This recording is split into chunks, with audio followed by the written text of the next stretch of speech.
Good afternoon, everyone. It's Craig here from National League Lowdown. It is 3:15 on Saturday afternoon, and what a lunchtime experience every National League fan has had. It's been incredible. And here to talk so much about it with me is Louis. How are you, Louis? You well?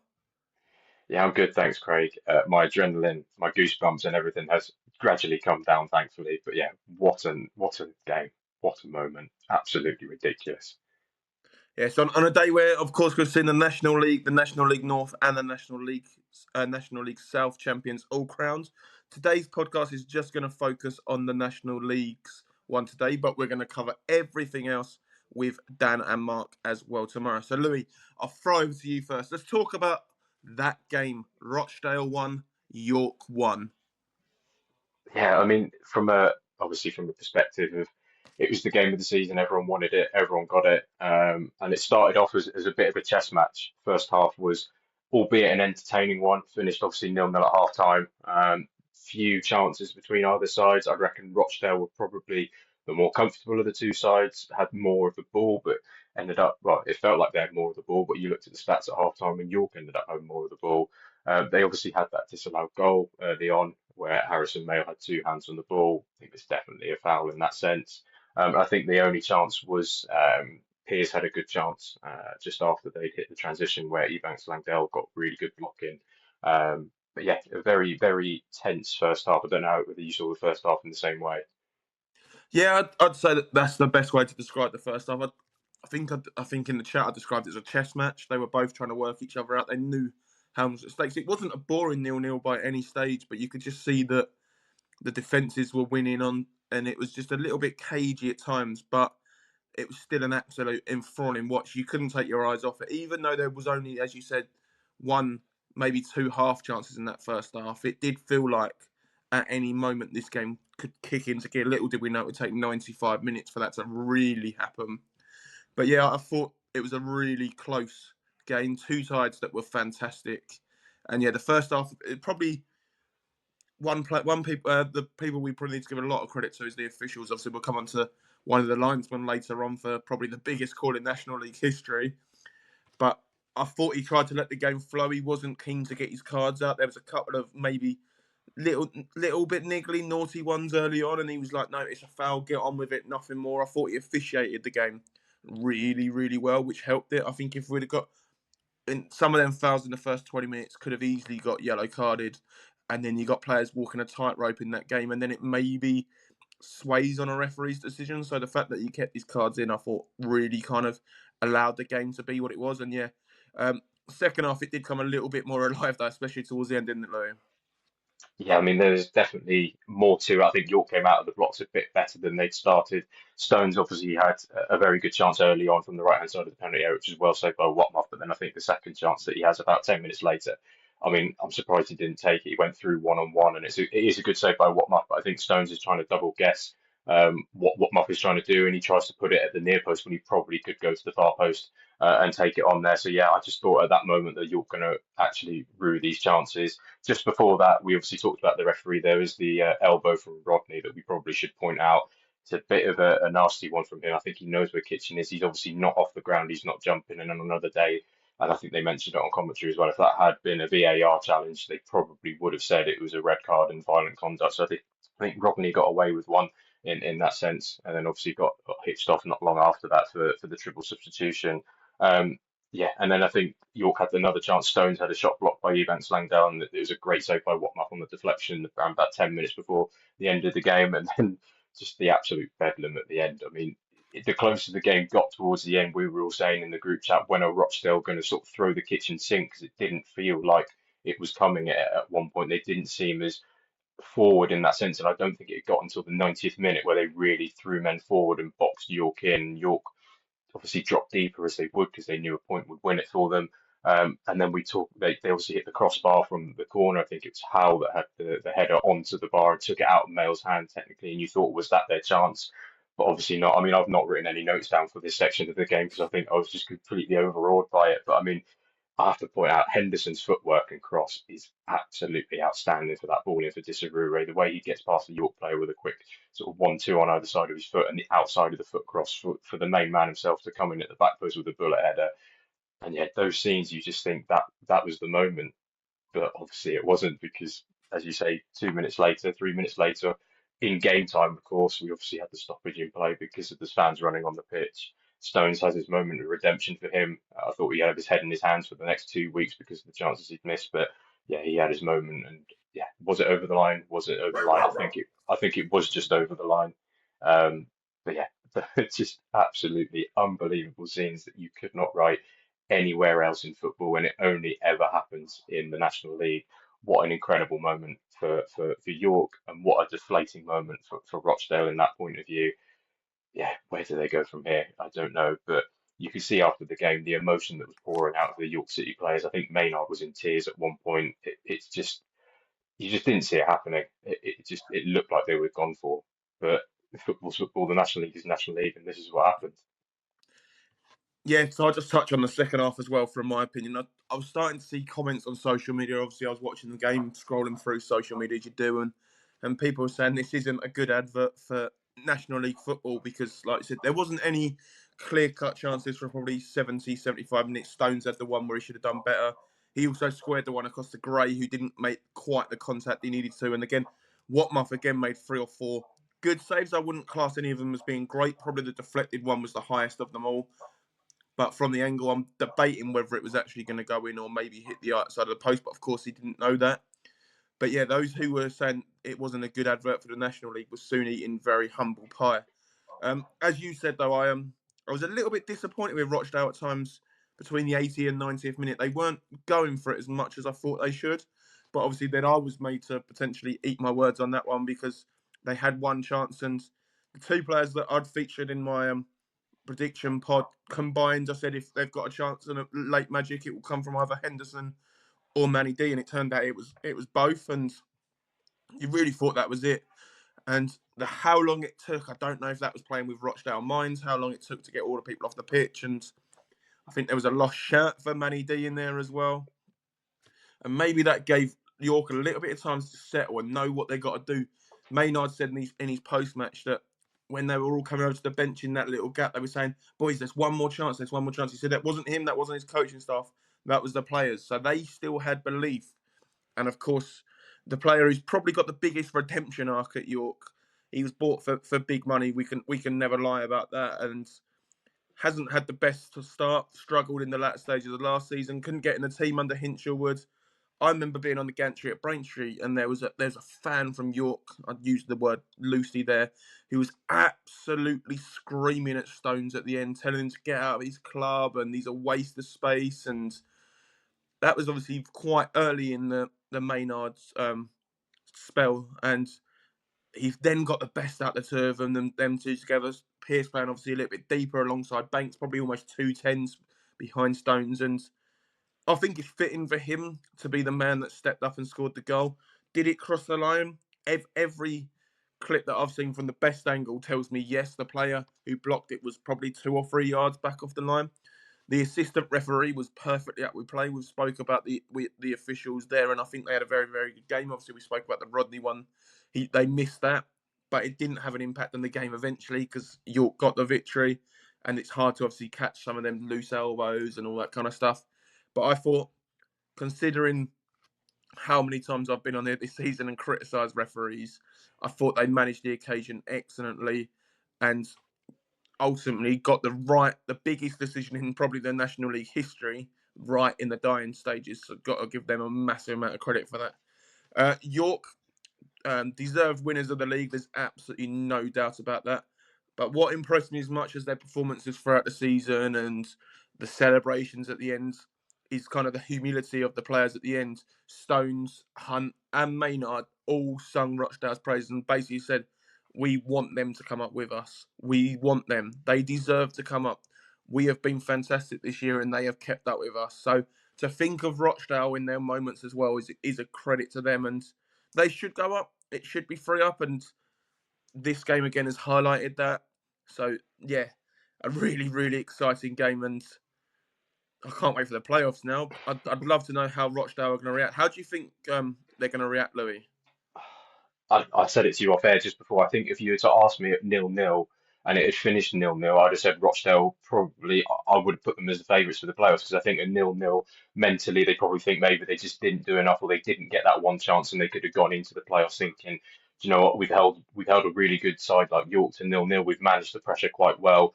We can go in on a high and go and take them with an advantage of the home advantage, one game away from Wembley. But just the way in which the game has transpired, the game state, the ending, everything surrounding it, I can't imagine where on earth their head is. Mine was on Mars and theirs must have been on Neptune at the end of the game.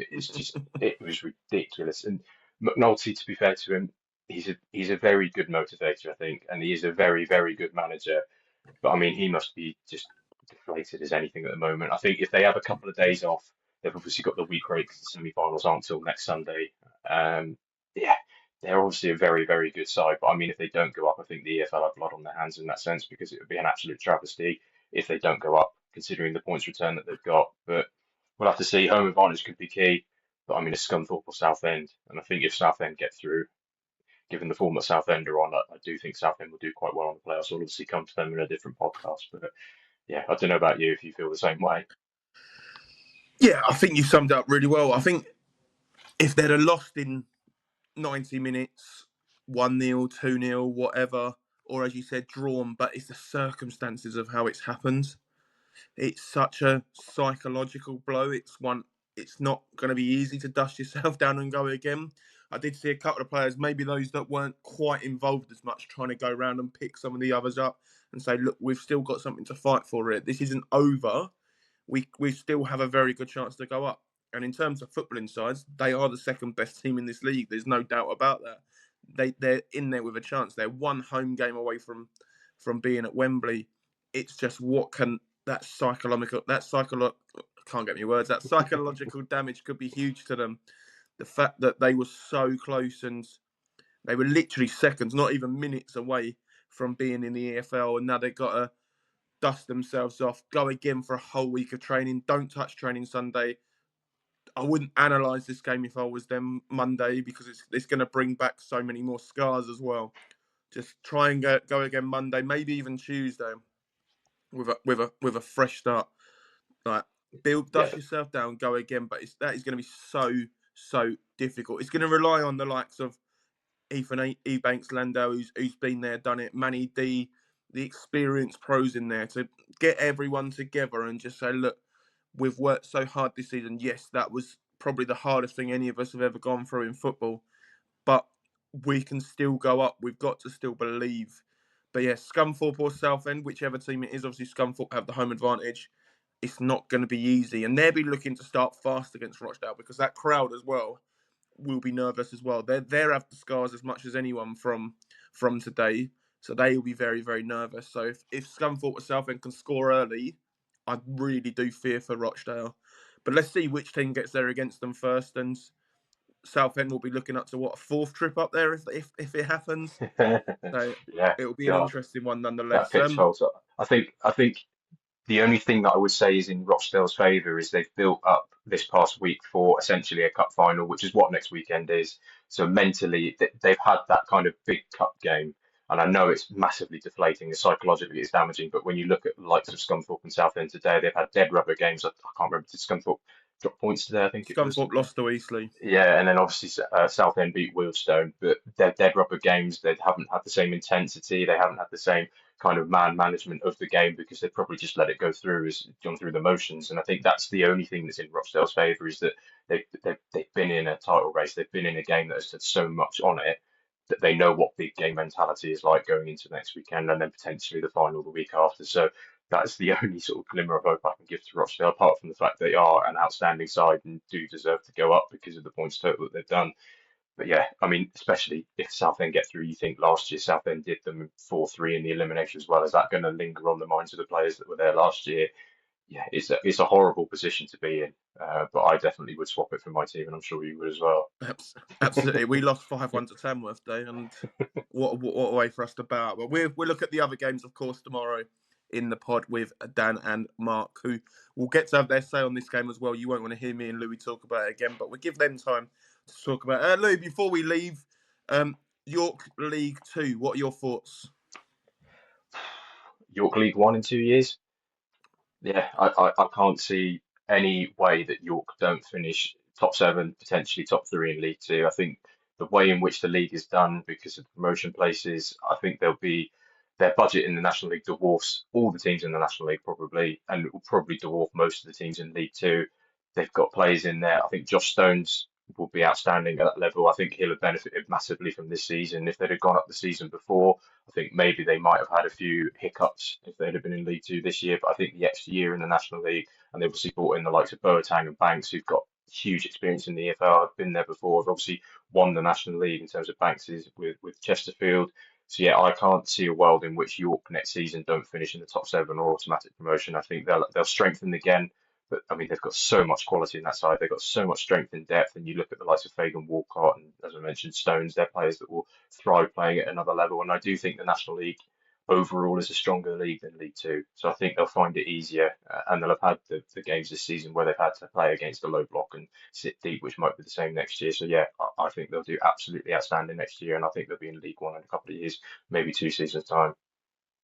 Yeah, I completely agree with you on that. I said I think I went out about a month ago that if York go up, they will finish in the playoffs minimum. Not only because they've got a ridiculous squad, they've got obviously good financial backing. I don't think we're ever going to again be able to lie about that. I think people know that they're going to be able to go again and strengthen. Granted, I don't think they need to strengthen too much. If I was Ugler tonight, maybe maybe tomorrow morning, I'd be saying to Sunderland, can we get Zach Johnson in for another year? What's his situation? Because he's been a massive part. But yeah, I think one or two players coming in, there's no reason why they can't go top three. You look at Bromley, I know it's taken them a couple of seasons, but I'd argue York probably have the facilities to do it a little bit quicker than they do. Stockport have done it. Lincoln have climbed up the leagues. Obviously Wrexham, but obviously Wrexham's an extreme case. York seem to be set up, ready to go again. They're probably, and you look at Barnet and Oldham. I know that the season hasn't finished yet. They're playing as we speak now, and obviously again next week. But they're probably going to finish in the top half, both of them, if not in that mid-table place. And I'd argue this York team is stronger than both of them. Just one question for you, Louis. You might know the answer to this. I should have asked you before we went on the air because it's just come to me now. The Eliminators playoff in the EFL, is that just the Championship or is that League One and League Two? Because if it's League Two, you can finish as high as ninth or as low I as think ninth. I think next season it's just the championship they're bringing it in for. It'll be the season I after thought it they're bringing was, it but yeah, I was going to in. say finishing ninth and getting in the playoffs would have been a travesty. But that's the conversation for another day and another pod, probably for the League Two boys rather than us. But yeah, I think York fans, I think don't leave us just yet. But there is a fantastic League Two lowdown for you guys as well in the upcoming season. So please check that out with Jordan and friends. It's a fantastic podcast. Obviously, a sister one of ours. So they are fantastic. Louis, final thoughts on York season, the whole game, Rochdale season. Wrap it up however you'd like to. I think we were. It's no surprise the game was as tight as it was when the two teams were as good as they are. I mean, when you look at their defensive record over the season, I think it's 41 goals conceded, each identical record defensively. Obviously, York have a bit more firepower, but yeah, it was a game that was fitting of the season that we've had in terms of them going head to head throughout the whole season. Both sides deservedly deserve to go up, and I really hope. I know Dan won't like this, but I really hope Rochdale go up. It would seem like a travesty if they don't go up. It would probably do the 3 Up campaign more benefits if they don't go up because people will actually realise, this is a joke. How can Rochdale not go up? But yeah, 3 Up has to happen. Hopefully Rochdale go up, and yeah, bring on the playoffs. Absolutely. And final thoughts from myself as well. York deserve champions to give the upper people in the club, the board, the Uglers, it's their credit as well. It's so brave to get rid of Hinshelwood when they did. And of course, he's won promotion back to the National League today with Worthing. But they must be looking at that decision now and going, we got that one spot on. We talked about them and they had a little bit of a slow start. But since Maynard's come in, they've been absolutely fantastic. Relentless, fantastic football, goal scorers, great defending, especially in this latter half of the season.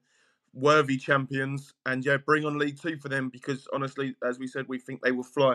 Rochdale, dust yourself off, go again next week, and you deserve the chance at Wembley. It might be the best day out you've had as well. After the high lows of today, go and hopefully for you guys have a really, really great day at Wembley and go and win the playoffs and join them in the league. From me and Louis, obviously a nice 20-minute short one today.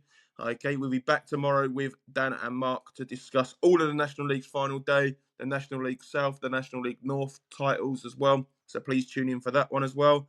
Thank you for listening. And York fans, like I said, don't leave us just yet because we've got fantastic content coming over the next couple of months as well. Thank you very much and goodbye.